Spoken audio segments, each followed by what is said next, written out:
Mes chers compatriotes, l'on ne peut aller au développement sans infrastructures. Malheureusement, celles-ci sont particulièrement onéreuses. En la matière, il convient de reconnaître les efforts louables déjà consentis par le Congo et qui traduisent notre sens de responsabilité dans la modernisation de notre pays. En République du Congo s'exécutent des grandes batailles pour aménager et doter le pays des infrastructures viables. Les travaux se réalisent partout et rendent de grands services aux populations, ne leur empêchant guère de faire fi de réminiscences.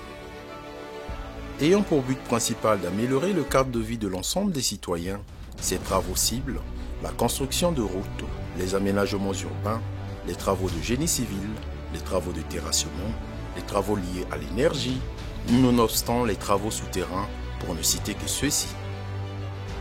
Pour la réussite de ces grands paris, le ministère de l'Aménagement du territoire, des infrastructures et de l'entretien routier fait recours à de grandes compétences en la matière pour atteindre les objectifs escomptés. Dans le projet de société du président de la République du Congo, du président Denis Sassou Nguesso au centre, c'est le capital humain. Donc, toutes ces opportunités-là sont là, à notre portée. Nous travaillons pour que cela soit matérialisé. Le samedi 20 mai 2023, le président de la République, Denis Sassou Nguesso, procédait au lancement des travaux de construction du pont sur la rivière Sangha et de bitumage du corridor 13, tronçon Wisso-Pokola. Financé par la Banque de développement des États de l'Afrique centrale, les travaux de la première phase du projet d'aménagement et de bitumage du corridor 13, Wisso-Bongi-Djamena, ont été confiés à la société China Road and British Corporation, CRBC en sigle, pour une durée de 3 ans. Ce grand projet d'intérêt sous-régional concrétisera l'ambitieux programme d'investissement que le gouvernement de la République du Congo catalyse comme enjeu et défi d'opérationnalisation de la zone de libre-échange continentale africaine. Projet visant à développer et moderniser tout azimut le réseau routier national en vue d'améliorer la connectivité nationale et régionale.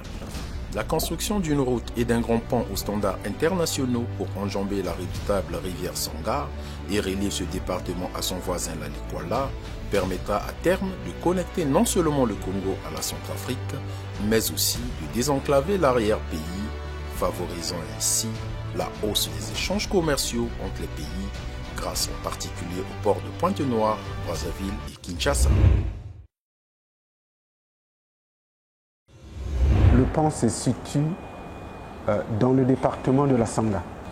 Il est vrai que nous avons des localités comme Pokola, comme Kabo, comme Boumassa et autres qui sont de l'autre côté du pont.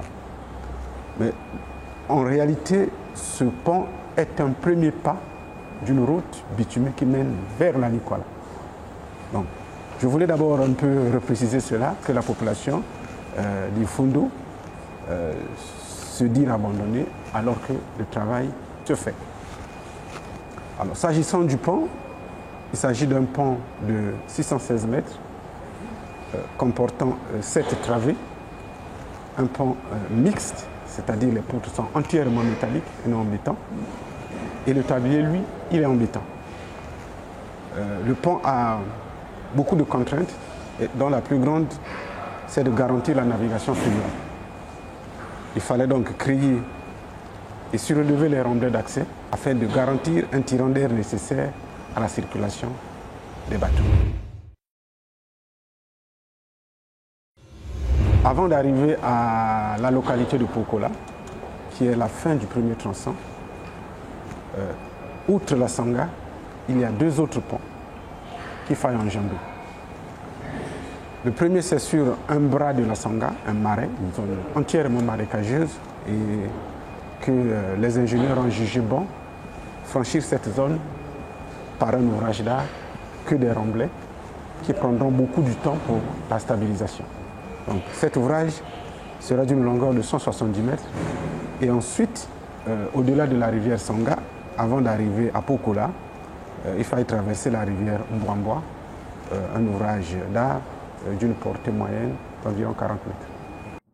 18 mois après le lancement des travaux du pont sur la Songa par le président de la République, le Premier ministre Anatole Kolné-Makosso, accompagné du ministre d'État en charge des infrastructures et des cadres de la délégation générale aux grands travaux, se sont rendus sur le terrain le 19 août 2024 pour une visite d'inspection afin de constater les réalisations effectuées en vue d'évaluer ce qui reste à accomplir et d'identifier d'éventuels obstacles.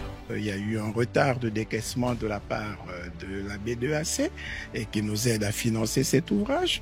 Et nous avons appelé dans nos bureaux le président de la B2AC à qui nous avons donné des instructions conformément aux orientations du président de la République et qui nous a rassuré que d'ici là, effectivement, un nouveau décaissement pourrait être fait pour permettre à l'entreprise d'accélérer les travaux.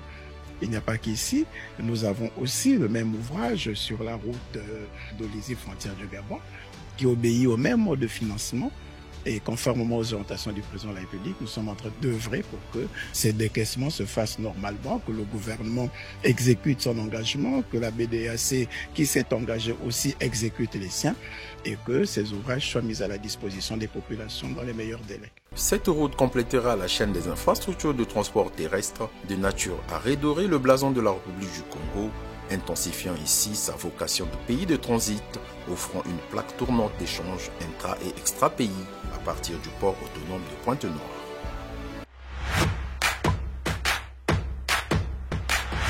La mission des générations appelées à prendre le relais est de continuer de développer et de moderniser le pays en assumant leurs responsabilités demain. À ce propos, les jeunes doivent avoir une attitude positive vis-à-vis des infrastructures déjà construites à grands frais par les aînés, car celles-ci leur permettront de se consacrer aux défis de leur temps. Tout État a besoin d'infrastructures fiables pour connecter les chaînes d'approvisionnement et déplacer les biens et services. Les infrastructures font vivre la société des hommes avec grand H et les connectent aux diverses opportunités qui s'offrent à ce monde en pleine mutation. La communauté économique des États de l'Afrique centrale, dans le cadre de ce projet de développement des infrastructures pour fédérer l'ensemble de la région, de booster le développement parce qu'il faut contribuer à la zone de libre-échange continentale. Et par cela, il faut fédérer l'ensemble des partenaires autour de la Banque africaine de développement qui est le leader dans le projet d'investissement qui ont été énoncés. Selon le rapport 2018 de la CEMAC sur l'étude économique du projet de la route Ouesso-Bangui-Djamena, la mise en service de cette route améliorera la valeur annuelle des estimations d'exportation des pays de la CEMAC et sera globalement plus élevée, passant ainsi de 274 milliards 191 millions de francs CFA à 2125 milliards 158 millions de francs CFA. Pour le Congo, on notera donc une augmentation substantielle de 11%, soit de 20 milliards 688 millions de francs CFA à 694 milliards 218 milliards de francs CFA.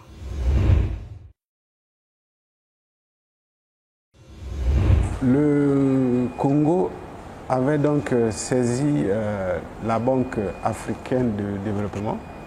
Il s'agissait d'une requête qui avait été formulée par 4 pays. Le Congo, la République démocratique du Congo, la République centrafricaine et le Tchad, pour aménager et bitumer le dernier tronçon manquant, non bitumé, du corridor 13, c'est-à-dire ce corridor qui part de Pointe-Noire à N'Djamena.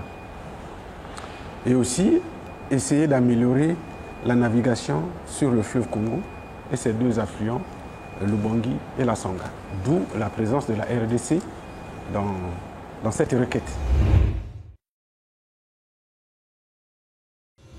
En tout cas, il s'agit d'un corridor de la CEAC et c'est une volonté exprimée par tous les chefs d'État de la CEAC d'interconnecter les capitales de leurs pays respectifs par les routes bitumées. Au point où la CAC, c'est l'acteur principal du projet Pont-Route-Rail entre Brazzaville et Kinshasa.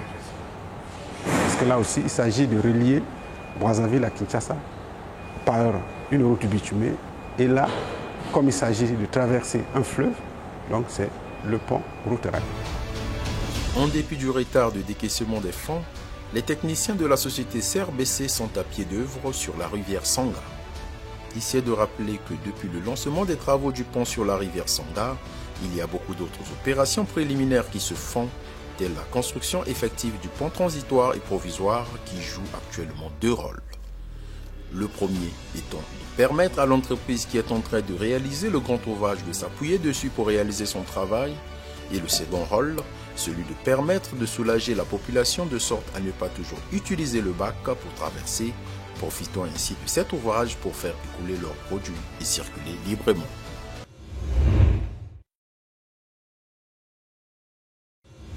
La République centrafricaine a eu un don de la Banque mondiale et ce don va servir à bitumer, d'abord à réhabiliter le tronçon Bangui-Mbaïki long de 120 km et ensuite à construire le tronçon Mbaïki-Gouga qui est la frontière entre le Congo et la Centrafrique, un tronçon long de 110 km.